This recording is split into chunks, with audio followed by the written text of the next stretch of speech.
Hey guys, Zaman And Christina from Our Rich Journey. Today's video is about improving your finances in less than 30 days, and we guarantee it. Okay, we don't make any guarantees because it's up to you. But in this video, we are going to talk about some things that you can do that are beyond the basics. We're not going to be talking about budgeting more or paying off high interest debt or maxing out your retirement accounts. We are going to be giving you guys some unique things that you can do to improve your finances in the next 30 days. So before we get started on those tips for improving your finances, if you're new to our channel is all about making money, saving money, and investing money on the road to financial independence.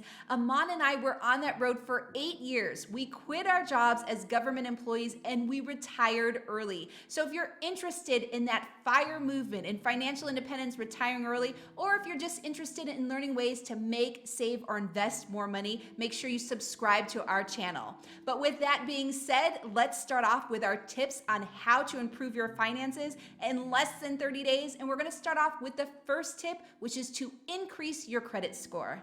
Now, there is a very simple way to do this, and this is by focusing on your credit utilization ratio. What this is this takes the amount of credit that you're using divided by the amount of total credit that you have, and that is your credit utilization ratio. It makes up 30% of your credit score. If you can work on decreasing this ratio, it will increase your credit score significantly and very quickly. So that is one thing you can do, because as you increase your credit score, when you take out a credit card, when you take out loans, when you're financing things, they are looking to see what your credit score is. If you can increase your credit score, you can decrease the amount of interest that you're paying when you're financing things.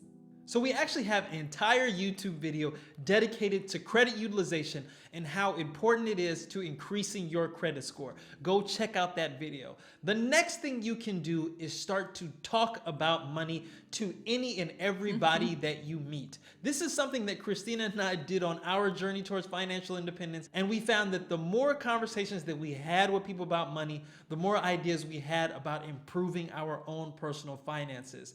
You see, just having that dialect with people is a healthy thing to do. No more should talking about money be a stigma.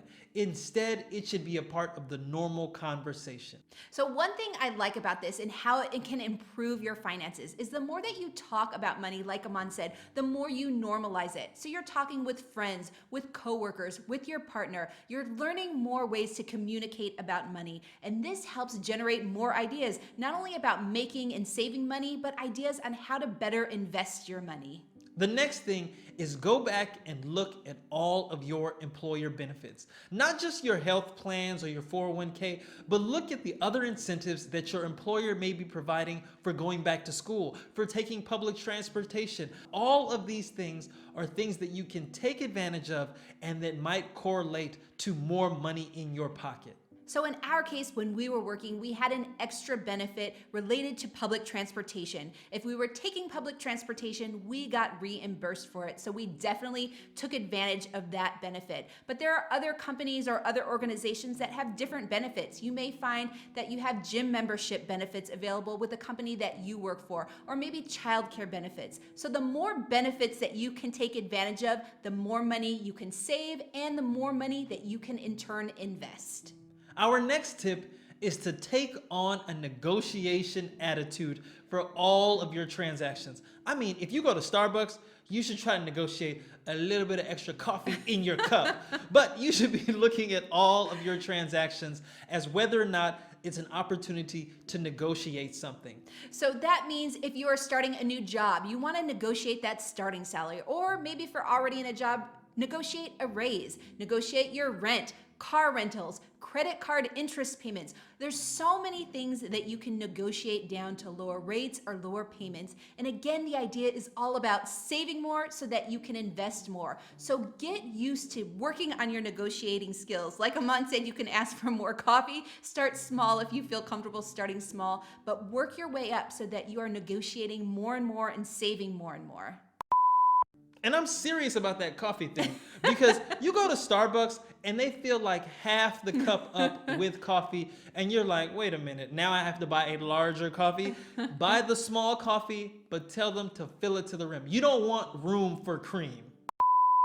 The next thing that you want to do is create a plan. If you have goals to reach FIRE, you should have a plan for how to achieve that, because FIRE is all about making more money, saving more money, and investing more money, and you need to know how you're going to do that. Studies show that your odds of succeeding increase when you create a plan. So the goal should be to create a very detailed plan of what you're going to be doing, and not only that, but also create milestones and track your milestones and your plan along the way. So on our journey towards financial independence, we had a plan. And the plan was really a tool for inspiration because we had milestones set up within that plan. And every time we worked our way closer to our inevitable goal of financial independence, we were breaking through different milestones and celebrating those achievements. So if you don't have a plan, commit to making one as soon as possible. Our next tip is learn, but learn with some intention. We are big fans of taking quiet time to dig deep into a particular subject. So from a financial standpoint, pick a subject and spend a day learning about that subject in various different forms. Look at all of the podcasts that are available, all of the articles that are available, all of the YouTube videos that are available on that particular subject. Try to get as deep as you can into that subject. And the next day, do the same thing with a different subject. Our next tip is to hold weekly or monthly finance meetings with your partner. Amon and I did this on our road to financial independence, and we still do it now.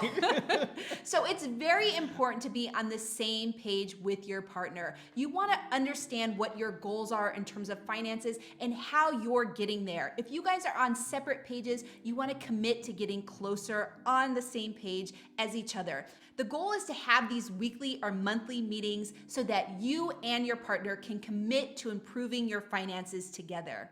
Now, if you are single, find an accountability partner, someone that is going to hold your feet to the fire in terms of all those goals that you have. And you do that for your accountability partner as well. Whether you are single or whether you are in a relationship, the goal is really to review your finances and track your progress. And our last tip is to commit to enjoying your personal finance journey. Something that we tell people all the time is that personal finance and this FIRE journey, it's a lifetime goal. It is a journey. So don't look at it as a sprint, look at it as a marathon. And in order for you to be sustainable in this journey, for you to be happy and healthy, you must enjoy every moment of it. Don't look at it as a begrudging chore that you have to do every day to get your finances in order. Figure out a way to have fun doing it so that you can sustainably do it for the rest of your life. So if you want to enjoy your journey, it's very important that you set reasonable goals and you set reasonable ways that you're going to achieve those goals. Because again, this journey is a very long journey and you don't want to have a journey of deprivation. You want to make sure that what you're doing to implement these changes and to increase the success of growing your wealth and focusing on your personal finance, that you are making positive change that's sustainable and that you're enjoying your journey. So incorporate all of these tips that we talked about. These are things that you can do in less than 30 days and you can see improvements in your finances because of them. And of course, if you like this video, make sure you give us a thumbs up, subscribe to our channel, and join the journey.